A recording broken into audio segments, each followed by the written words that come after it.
안녕하십니까. 자, 이번 강의는요, 페이지 68페이지입니다. 68페이지 보시면 이제 뭐가 나오죠? 법인이 나오죠. 처음에 이제 제1항 해가지고 법인 일반론 해가지고 법인의 분류가 나오는데요. 일단 법인을요, 사단법인하고 재단법인으로 나뉩니다. 사단법인은 뭐냐면요, 사람의 집합에다가 법인격을 부여한 것을 우리가 사단법인이라고 하고요. 재단법인은 재산의 집합에다가 법인격을 부여한 것을 우리가 재단법인이라고 합니다. 그 다음에 이 사단법인을 다시 영리법인과 비영리법인으로 나뉘고요. 그 다음에 이 재단법인은 항상 비영리법인입니다. 영리법인일 수 없다는 거 가끔 지문으로 출제되니까 좀 주의하셔야 되고요. 이 사단법인 중에서 영리법인을 특별히 우리가 뭐라 그러냐면 회사라고 합니다. 따라서 회사란 사단법인 중에서 영리법인을 말하는 거죠. 그럼 여기서 제가 설명드릴 것은 왜 재단법인은 비영리법인만 존재하느냐 이 부분인데, 일단 우리가 영리법인이냐 비영리법인이냐 따주는 기준은요, 돈을 받느냐 안 받느냐 문제가 아닙니다. 예를 들어 가지고 뭐 삼성의료원이다, 뭐 현대아산병원이다, 이런 의료법인들도 다 뭐냐면 비영리법인이에요. 근데 삼성의료원 병원비가 싸지는 않거든요. 거기다 무료는 물론 아니고요. 근데 왜 삼성의료원은 비영리법인이라고 하느냐, 이 문제인데, 자, 영리법인과 비영리법인을 나누는 기준은 뭐냐면, 법인이 돈을 벌었어요. 수익을 창출했어요. 이렇게 수익을 창출한 후에 구성원들에게 수익금을 배분할 수 있다면, 구성원들이 수익금을 찾아갈 수 있다면, 그런 법인을 우리가 뭐라느냐면 영리법인이라고 하는 거죠. 따라서 재단법인은 재산의 집합에다가 법인격을 부여했기 때문에 법논리적으로 재산만 있는 거예요. 구성원이 없는 거예요. 따라서 돈을 벌더라도 구성원들이 그 수익금을 뭐하지 못해요? 찾아간다는 것이 논리적으로 불가능하기 때문에 항상 뭐가 되는 거죠? 비영리법인이 되는 거죠. 참고로 이해를 돕기 위해서 말씀을 드리면, 과거에 그 이명박 전 대통령이 갑자기 어떤 걸 주장하셨냐면, 병원도 영리법인으로 설립할 수 있도록 해야 된다, 이런 걸 이제 주장을 했고요. 그래가지고 뭐 이명박 정권 때 추진하려다 하다가 엄청난 반대에 휩싸여가지고 결국 실행을 못했던 기억이 나는데요. 그때 당시 제가 이렇게 들어가서 인터넷 같은 거 보면 뭐 이런 논리거든요. 병원이 만약에 영리병원이라면 병원비가 너무나 비싸지고 또 돈 없는 사람 병원을 다닐 수가 없고, 그러면 있는 사람은 좋은 병 가고 없는 사람은 나쁜 병원 가느냐, 이거는 말도 안 되는 해가지고 막 난리가 났거든요. 근데 그게 논점에서 벗어난 논리라는 거죠. 다시 말하면 돈을 받느냐 못 받느냐 문제가 아니라 그 병원이 수익을 창출했을 때 구성원들에게, 주주에게 배분할 수 있느냐 없느냐 문제인 거거든요. 그럼 왜 이명박 정권 때는 그런 걸 주장을 했느냐, 이런 문제입니다. 지금은 의료법인이 다 비영리법인이기 때문에 기업에서 병원을 만들지를 못합니다. 왜냐하면 기업에서 병원을 만들어 가지고 병원이 영업을 잘해서 수익을 창출하더라도 주주들에게 뭐 할 수 없어요? 배분할 수가 없거든요. 그러면 어떻게 해요? 주가가 폭락할 것이고, 또 주주 입장에서는 무슨 쓰잘데기 없는 거 한다라고 난리가 난다는 거죠. 그러다 보니까 우리가 알다시피 삼성의료원이나 현대아산병원 같이 진짜 글로벌한 대기업, 다시 말하면 사회 환원 차원에서 그냥 하는 경우는 있지만 일반 중견기업들이 무엇을 하는 것은 없어요? 병원들을 설립하는 경우가 없다는 거죠. 그러다 보니까 우리가 굉장히 의료구조가 굉장히 왜곡되어 있습니다. 각 도시별로 종합병원은 뭐 대학병원이나 뭐 이런 거 외에는 없고요. 다 의사들이 뭐 하는 거죠? 개업이가 되는 거죠. 그래서 보통 지방과 서울도 마찬가지지만 빌딩 전체가 다 뭐처럼 보여요? 병원처럼 보여요. 뭐 어디는 2층은 치과, 3층은 내과 해가지고 막 잔뜩 있는데 그게 다 뭐예요? 개별적 병원인 거지 뭐는 아닌 거죠. 종합병원인 것은 아닌 거죠. 그래서 만약에 기업에서 영리법인으로 병원을 만들 수 있다면 주주를 뭐 할 수 있어요? 설득할 수가 있는 거고, 설득할 수 있다면 뭐 중견기업들이 뭐예요? 종합병원들을 뭐죠? 여러 군데 만들 것이고, 그러면 개업하고 있던 의사들이 이제는 어떻게 해요? 정형외과 과장님이 뭐죠? 뭐 개업하셔서 감기 환자를 보는 것이 아니라 그 종합병원 들어가 가지고 뭐예요? 뭐죠? 환자들에 대한 치료 및 수술을 하시게 되는 거고요. 그래서 개업비가 많이 줄어들 수 있다는 거죠. 그 다음에 또 종합병원끼리 경쟁하게 되면 오히려 병원비도 뭐죠? 다운되거나 뭐 이런 일이 현상이 벌어질 것이 아니냐, 이런 것이 이명박 정권의 논리였던 것이지 돈을 받느냐 안 받느냐 문제는 아니었던 거죠. 이해되시죠? 그죠? 뭐 그 정책을 제가 찬성한다 안 한다는 문제가 아니라 영리법인이냐 비영리법인이냐 문제는 돈을 받느냐 안 받느냐 문제가 아니라 돈을 벌었을 때 수익금을 구성원들에게 배분할 수 있느냐 없느냐 문제고요. 따라서 재단법인은 재산의 집합에다가 법인격을 부여하고 있기 때문에 구성원이 없다.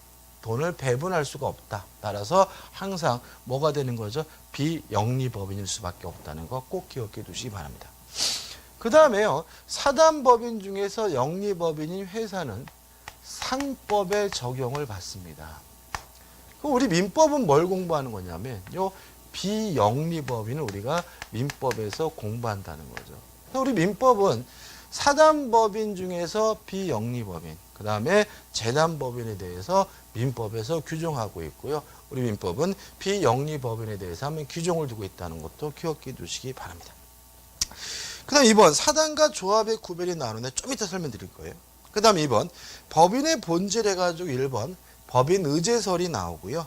2번 법인 부인론이 나오고 법인 실제설이 나와요. 자, 이게 무슨 말이냐? 이런 문제인 거죠. 자, 예를 들어보죠. 삼성전자 주식회사 법인이죠. 어마어마하게 큰 법인인 거죠. 근데 뭐가 삼성전자 주식회사냐라고 물어보면 갑자기 말문이 막히지 않나요? 삼성전자 주식회사 본관이 삼성전자인가요? 아니면 그 안에 있는 직원들이 삼성전자인가요? 아니면 뭐 이건희 회장님이 삼성전자인가요? 다 아닌 거죠. 그죠? 다시 말하면 삼성전자라는 법인은 실제하지 않는 겁니다. 눈에 안 보이는 겁니다. 법인이라는 것은 그냥 우리가 장부상 관념적으로만 존재하는 것인 거예요. 이렇게 이해하는 견해가 뭐죠? 2번 법인 부인론인 겁니다. 이에 대해서 자, 지금 말씀드린 것처럼 법인이라는 것은 존재하지 않고 눈에 안 보이는 건 맞다. 다만 우리 법에서 눈에 보이지 않는 그 존재를 법인으로 간주하고 있으니까, 의지하고 있으니까 실체를 인정해야 되는 거 아니냐. 이게 뭐죠? 1번 법인 의제설인 거예요. 이에 반해서 뭔 개소리냐? 눈에 안 보인다 그래서 법인이 없는 거냐? 아니다. 법인은 실제로 존재하는 것이고 법인은 자연인과 마찬가지로 실질적으로 행위 등도 할 수 있는 것이다 라고 이해하는 것이 우측에 맨 위에 있는 뭐죠? 법인 실제설입니다.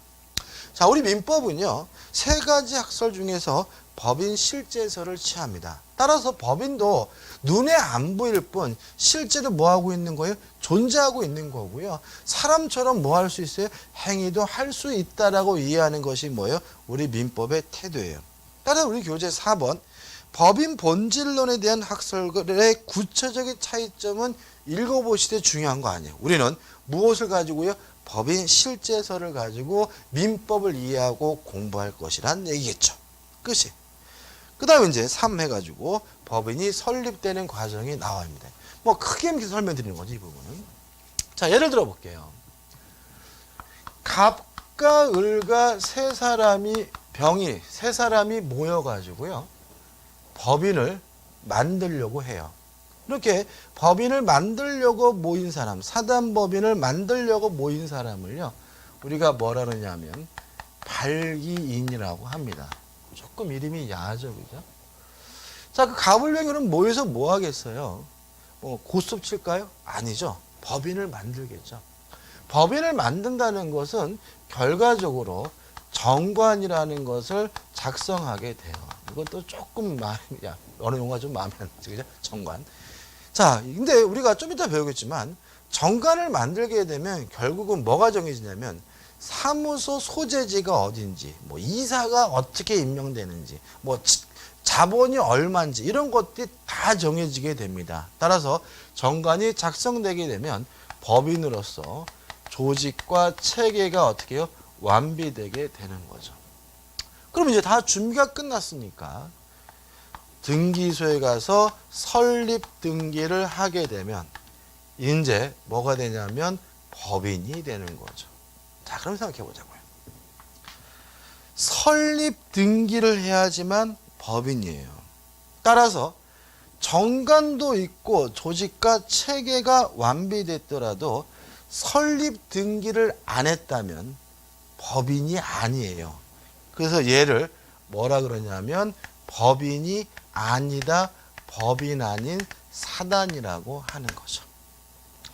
자, 설립 등기를 해야 법인이 되고 권리 능력을 취득해요. 따라서 정관도 있고 조직과 체계가 완비됐더라도 설립 등기를 안 했다면 뭐가 없어요? 권리 능력이 없어요. 그래서 얘를 뭐라 그러죠? 권리 능력 없는 사단이라고 하는 거죠.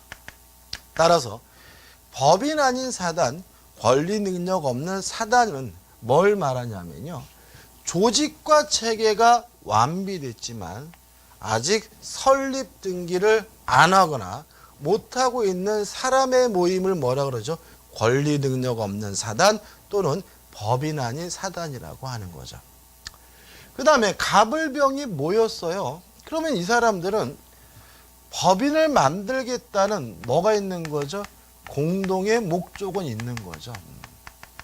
근데 아직 정관을 작성하지 않았다면 공동의 목적만 있을 뿐 아무런 조직도 없고 체계도 없는 거죠. 이런 사람의 모임을 뭐라 그러냐면 조합이라고 하고요. 발기인이기 때문에 이 사람들을 뭐라 그러냐면 발기인 조합이라고 하는 거죠. 따라서 조합이란 뭘 말하냐면 공동의 목적만 있을 뿐 아무런 조직도 체계도 없는 사람의 모임을 뭐라고 하는 거죠? 조합이라고 하는 거죠. 따라서 농업협동조합은 조합이 아니에요. 왜냐하면 농업협동조합은 설립 등기가 되어 있기 때문에 법인인 거예요. 재건축조합도 조합이 아니에요. 왜냐하면 재건축조합은 물론 설립 등기는 안 하지만 조직과 체계가 거의 완비되어 있기 때문에 권리 능력 없는 사단이지 조합은 아니에요. 그래서 우리 민법에 우리가 흔히 조합이라고 불리는 것 중에서 법적으로 조합인 것은 하나도 없습니다. 그러면 법적으로 조합으로 평가되는 것은 뭐가 있느냐? 개 같은 것이 뭐예요? 조합입니다. 개 같다니까 좀 이상한데, 그죠? 자, 이런 얘기죠. 자, 친지들이 모여가지고요, 개를 뒀어요. 그래서 뭐 하기로 했냐면, 1년에 한 번씩 단풍놀이를 가기로 했거든요. 그러면 단풍놀이를 간다는 뭐는 있어요? 조직과 공동의 목적은 있지만, 일단은 아직 조직과 체계가 없으니까 이런 친목계 같은 것은 뭐로 평가되는 거죠? 조합으로 평가되는 거죠. 중요하지 않아요. 가장 중요한 조합은 뭐냐면요, 동업자예요. 이게 가장 중요합니다. 자, 제가 제 친구하고 반씩 내가지고 함께 동업하기로 했어요. 포장마차를 운영하기로 했어요. 그러면 제 친구와 저는 포장마차를 함께 운영한다는 뭐는 있어요? 공동의 목적은 있을 뿐 아무런 조직도 없고 체계도 없는 거죠. 따라서 가장 대표적인 조합이 뭐냐면 동업자예요. 그래서 이걸 뭐라냐면 동업자 조합이라고 해요. 그래서 여러분들이 앞으로 민법 시간에 조합이라는 말이 나오면 뭐가 떠오르셔야 되냐면 농업협동조합이 떠오르신 것이 아니라 동업자가 떠올리셔야 합니다. 이것도 우리가 중요한 부분이기 때문에 나중에 또 물권법 시간에 또 자세히 봐야 돼요. 그 다음에 법인 아닌 사단, 권리 능력 없는 사단 뭐가 있느냐. 교회가 가장 대표적이에요. 우리 시험 민법에서는. 자, 교회를 생각해 볼까요? 교회는 물론 조직과 체계가 완비되어 있습니다. 다만 일반적인 교회들은 법인으로서 뭐는 안 해요? 설립 등기는 안 하고 있기 때문에 대표적인 뭐가 되는 거죠? 법인 아닌 사단, 권리 능력 없는 사단이에요. 교회가 나오면 또 무엇도 나오겠어요? 사찰도 나오겠죠. 그죠?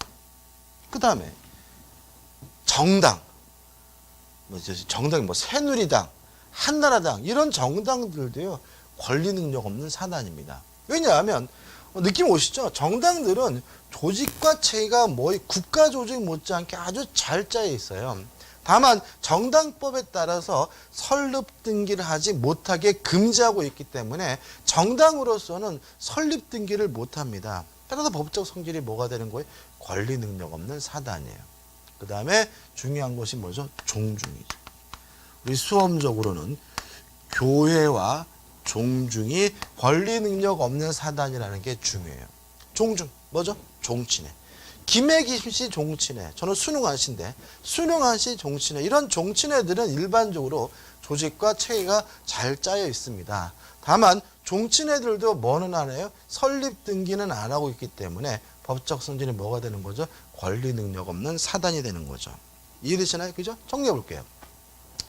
공동의 목적만 있을 뿐 아무런 조직도 체계도 없는 사람의 모임이 뭐예요? 조합이고 가장 대표적인 것이 뭐예요? 동업자입니다.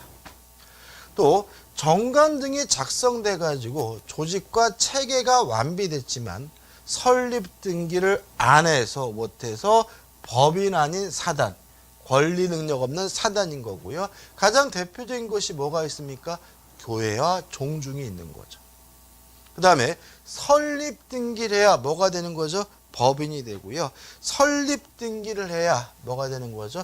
권리 능력을 취득한다는 것도 기본적인 거지만 꼭 기억해 두시 바라고 교재 나와 있는 내용도 한번 읽어보시면 되겠죠.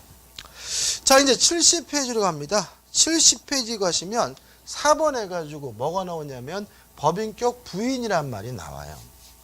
중요한 것은 아닌데요. 이런 문제죠. 법인은 권리 능력이 있습니다. 법인도 권리 능력이 있다는 말은 자연인과 분리된 독립된 인격체, 법인격체라는 얘기죠. 그래서 어떤 일이 발생할 수 있냐면요. 예를 들어서 갑이라는 사람이 K라는 법인을 설립하고요.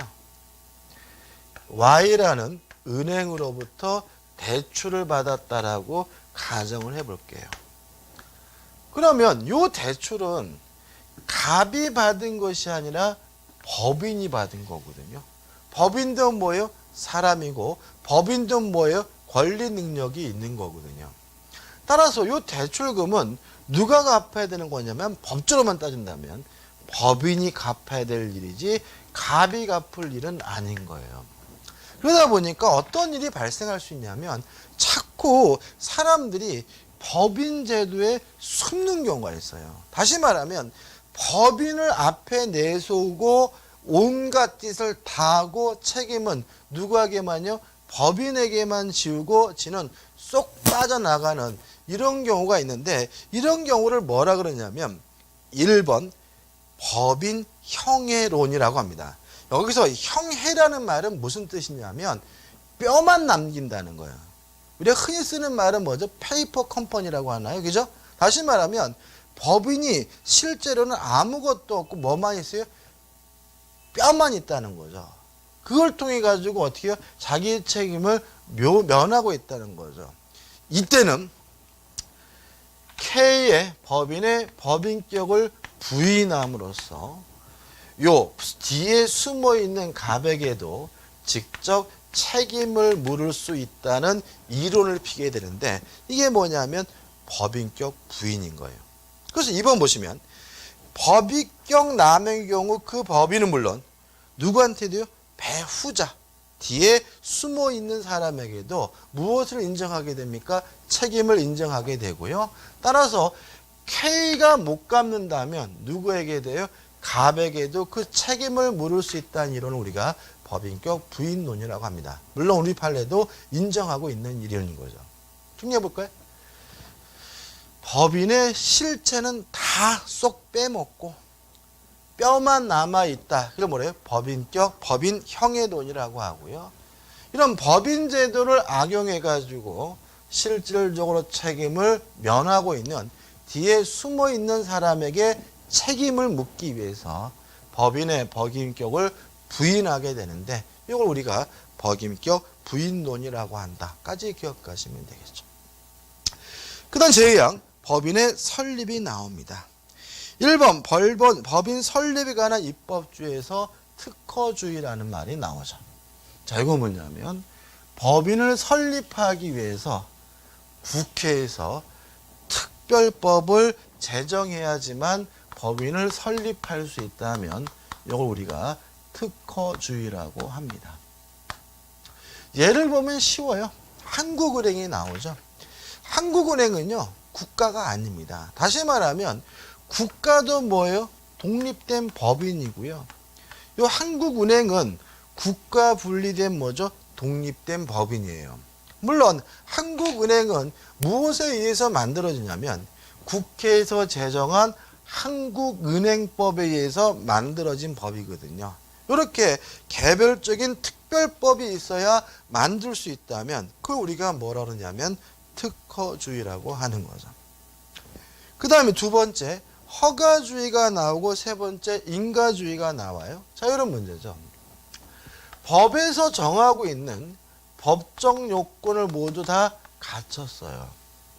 그리고 나서 주무관청의 허가를 받아야지만 설립될 수 있다면 이걸 우리가 허가주의라고 하고요.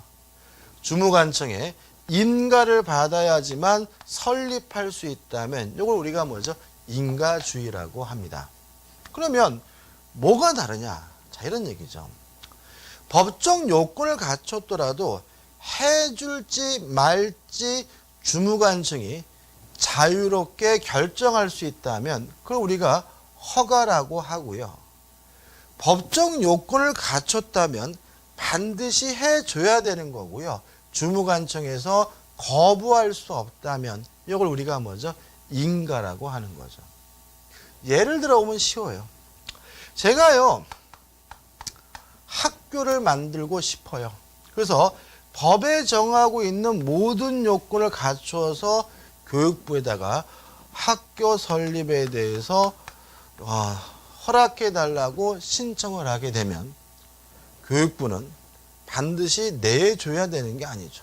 저의 인성도 보고 제 경력도 봐서 당신은 학교를 운영할 만한 사람이 아닙니다 라고 뭐 할 수도 있는 거예요? 거부할 수도 있는 거죠. 따라서 학교는 주무관청이 해줄 수도 있고 안 해줄 수도 있는 거니까 뭐가 되는 거죠? 허가가 되는 거죠. 근데 제가 학교를 설립하는 것이 아니라 학원을 설립하고자 해요. 그러면 학원을 설립하기 위해서 법적 요건을 모두 갖추어서 교육지원청에 신청을 하게 되면 교육지원청에서는 제 인상이 아무리 들었든 어떻든 간에 법적 요건을 갖춘다면 거부하지 못하고 해줘야 돼요. 왜냐하면 이것은 인가이기 때문에. 이해되시죠? 교재에 뭐가 허가주의고 뭐가 인가주의인지 나와 있는데 외울 필요는 없습니다. 그 다음 우측에 있는 4번 보시면 뭐가 나와요? 준칙주의가 나와요. 자, 이건 뭐냐면 이런 거 필요 없다는 거예요. 법에서 정하고 있는 요건만 갖추고 있다면 허가나 인가 받을 필요 없이 법인으로서 설립될 수 있는 걸 우리가 뭐라 그래요? 준칙주의라고 해요.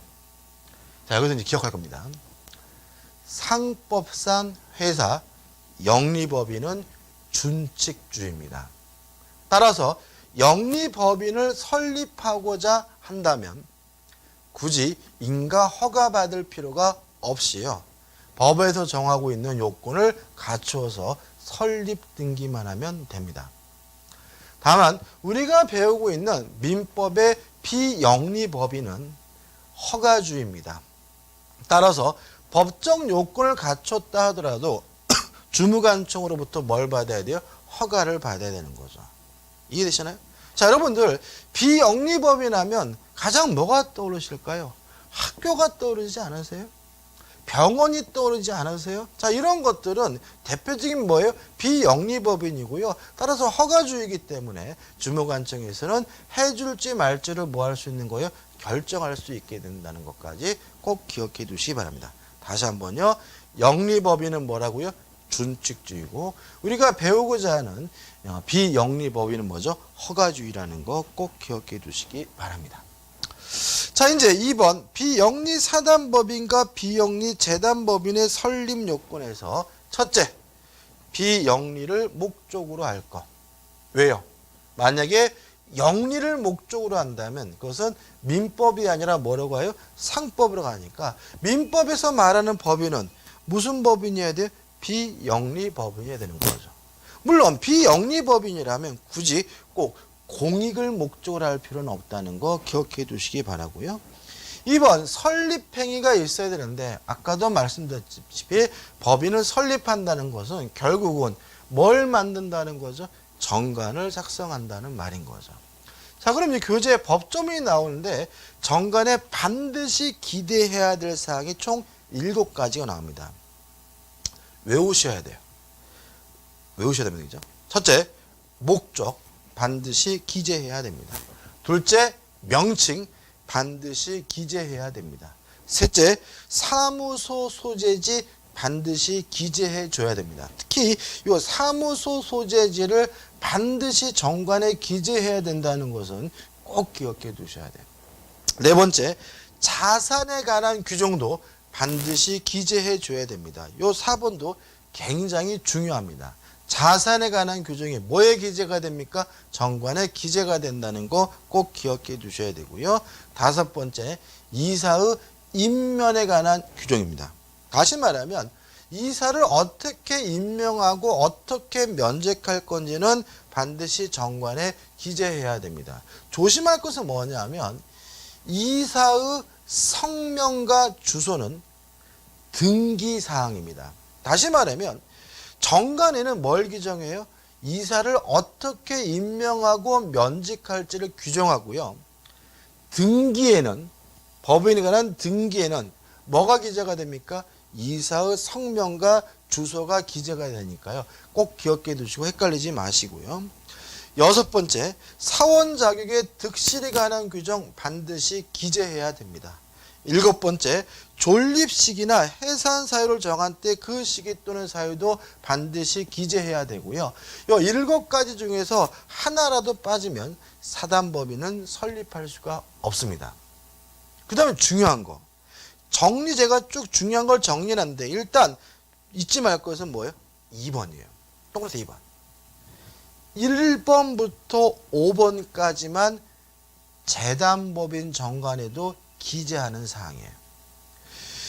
6호와 7호는 재단법인에는 없고요. 사단법인 정관에만 기재하게 됨을 꼭 기억해 두시기 바랍니다. 특히 6호 사원 자격의 득실에 관한 규정은 재단법인 정관에는 기재될 사항이 아닌 거죠. 왜요? 재단법인이 뭐라고요? 재산의 집합에다가 법인격을 부여한 것이니까 재단법인에는 뭐가 존재하지 않는다고요? 사원, 구성원이 존재하지 않기 때문에 사원 자격에 관한 득실에 관한 규정은 재단법인 정관에는 기재될 리가 없다는 거 잊지 마시기 바랍니다. 자, 넘겨보시면 1번 비영리 사단법인의 설립행위에서 정관 작성이다 의 나와 있고요. 그럼 이 정관을 작성하는 설립행위의 법적 성질이 뭐냐에 대해서 1. 합동행위설과 2. 계약설이 있는데요. 과거의 통설은 합동행위설로 이해를 했습니다. 최근에는 계약설도 굉장히 강해지고 있는 입장이기 때문에요. 뭐가 학설이 통설인지는 잘 모르겠고요. 그럼 우리는 뭐죠? 그냥 과거의 통설을 기억해 두시기 바래요. 사단법인 설립행위는 뭐라고요? 합동행위다라고 기억하시고요. 합동행위가 무엇을 말하는지는 제가 나중에 법률행위론에서 자세히 설명드릴 거예요. 그 다음에 답은 사단법인의 정관의 법적 성격 해가지고 계약이 아니라 자치법규다 이런 말이 나오죠. 자, 이게 무슨 말이냐면 사단법인을 설립할 때 정관이라는 걸 작성을 했어요. 그러고 나서 추가로 사원이 새로 오게 됐어요. 근데 만약에 이 정관을 계약으로 이해하게 되면 요 새로 들어온 사원에게 구속력이 발생하려면 요 사원으로부터 승인을 얻어야 되거든요. 그래야 요 사원에게 정관에 대한 뭐가 있는 거예요? 구속력이 있는 거거든요. 꼭 그래야 되느냐? 아니라는 거다. 그죠? 우리 통솔은 승인이 필요 없다. 왜냐하면 정관은 계약이 아니라 뭐로 이해합니까? 자치, 법규, 규범으로 이해한다는 거죠. 따라서 새로 들어온 구성원들 사원이 승인하지 않더라도 이거는 자치 법규이기 때문에 당연히 그 사람에게도 뭐가 인정된다는 거예요? 구속력이 인정된다는 얘기죠. 이해되시나요? 자, 여러분들 생각해 보세요. 계약서를 작성했을 때 그것이 나에게 효과가 있으려면 좋다라고 뭘 해야 돼요? 사인을 해야 되잖아요. 근데 국회에서 법을 만들면 제가 사인 안 했더라도 저에게 당연히 뭐가 있는 거예요? 효과가 있는 거 아닌가요? 그죠? 따라서 정관은 계약이 아니라 뭐라고요? 자치법규이므로 뭐가 없더라도요? 승낙이 없더라도 당연히 새로운 구성원에게 효과 기속이 되고요. 관련 판례도 같은 취지의 판례니까 꼭 읽어보시기 바랍니다. 그 다음에 2번 비영리재단법인의 설립행위부터는 다음 강의 때 이어가도록 하겠습니다. 감사합니다.